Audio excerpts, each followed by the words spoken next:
Hello and welcome to Spectrum News. I am Rachel David White, coming to you live from Uyo, the capital city of Akwa Ibom State. Let's take a look at the headlines.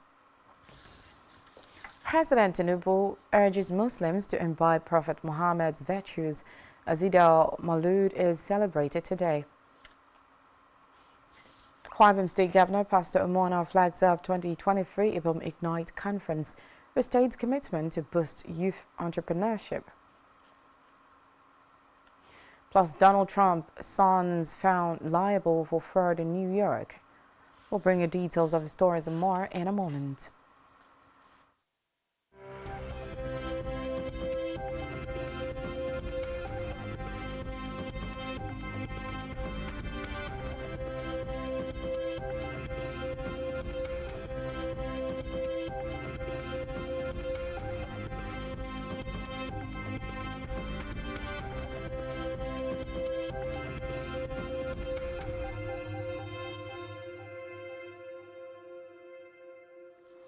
We begin the news this afternoon with Nigeria's leader, President Bola Tinubu, who has urged Nigerian Muslims to emulate the virtues of Prophet Muhammad as they celebrate the Eid al-Maulud. The president, in a statement by his spokesman, Ajuri Ngalale, said beyond celebrating the day marking the birthday of the Holy Prophet, the period should be used for a deep introspection and fervent prayers. Urging religious leaders to use the period to pray for the country, Tinubu charged them to admonish their followers to take the appropriate lessons from Prophet Muhammad's life in their commitment to the country. President Tinubu also urged Muslims celebrating their Maulud festival to extend their hands of fellowship to the needy and vulnerable in the spirit of the season, while praying for the country leaders at all levels.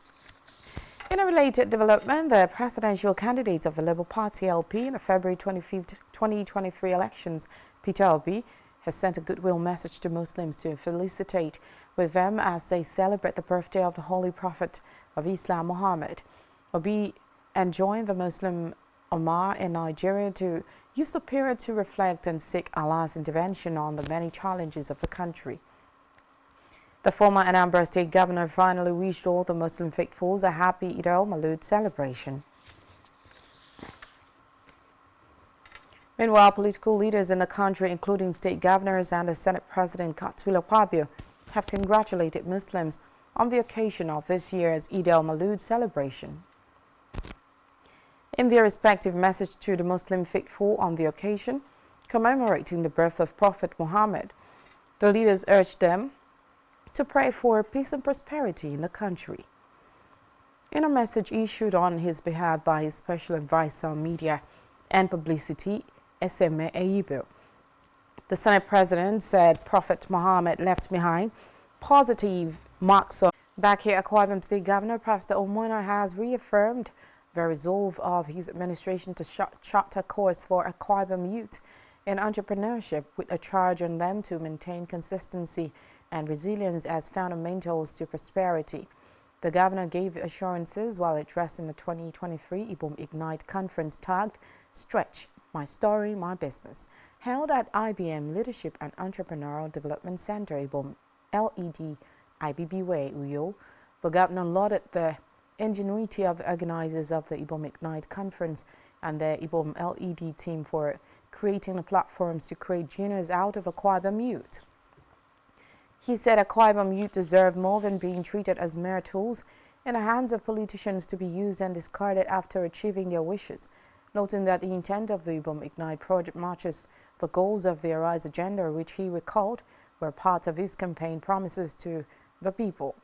Speaking on the essence of the program, the chairman, Ibom Ignite Planning Committee, Pastor Imwabasi Jacob, said Ignite was birthed in 2017 as a non-profit visionary program by Pastor Moina, out of a desire to salvage the trend of endless waiting for ready-made jobs by unemployed graduates.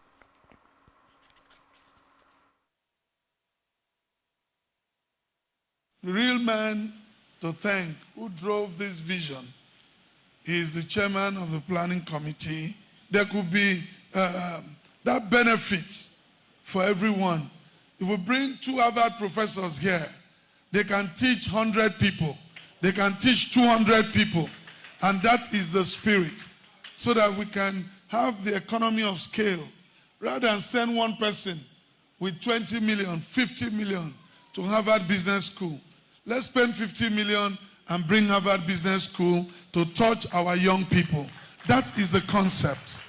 So we hope and trust God that this place will be a center of excellence. I believe that we should have government business, the business of governance. We should not just believe that our youth should be following us and we use them and throw them away when we are finished using them. No, the time is gone. So there are lots of things we are planning for the youth. All I beg you is please don't be used by our politicians to ferment trouble. When people know that they can't have anything to offer, they look for the slightest opportunity to score cheap points.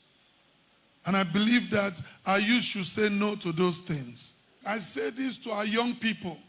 Don't let them confuse you. We are charting a course that will make you relevant, because I'm one of you.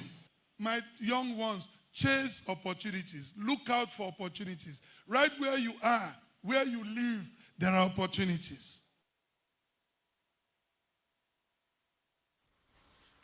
In the meantime, health experts have called for the need to improve patient HIV and AIDS viral load by scaling up intervention in different local government areas in Akwa Ibom State.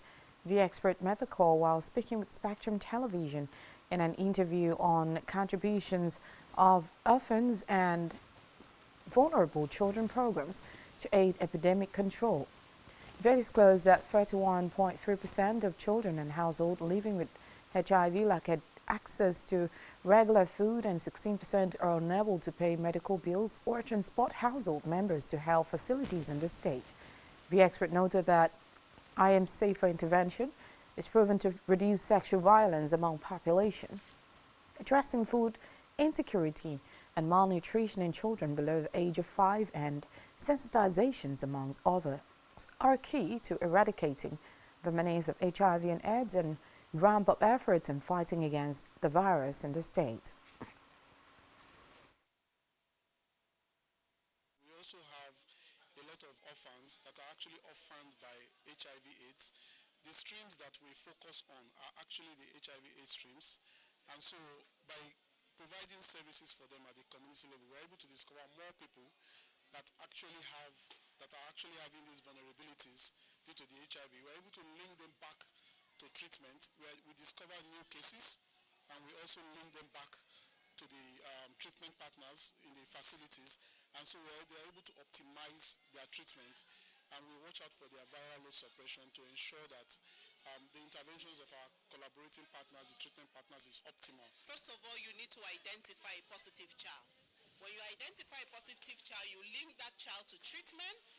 But the other things, the other factors that make that treatment effective, we call it the wraparound service. So if you have drugs and you don't have food, then it becomes a challenge. So our kind of OVC program is in a way where we strengthen the household to be able to ensure that that food is available. When you need to pick drugs and you do not have transportation to go there, that becomes a challenge, right? Because people would miss their appointment at the hospital because they don't have transport. That is what our HES interventions does, because we build the economic capacity of the household to be able to have resources to access health care, to be able to provide the required food, but beyond that, also to provide that enabling environment for the child to be productive. So having an organization like this that is very focused and making sure that they reach into the nooks and crannies that we can't reach into. With the sensitive nature of what they're handling, it's usually difficult for people to come out and say this is what is happening. But when their people, their food soldiers go ahead and talk to them and draw them out, then they can come out to our primary healthcare facility.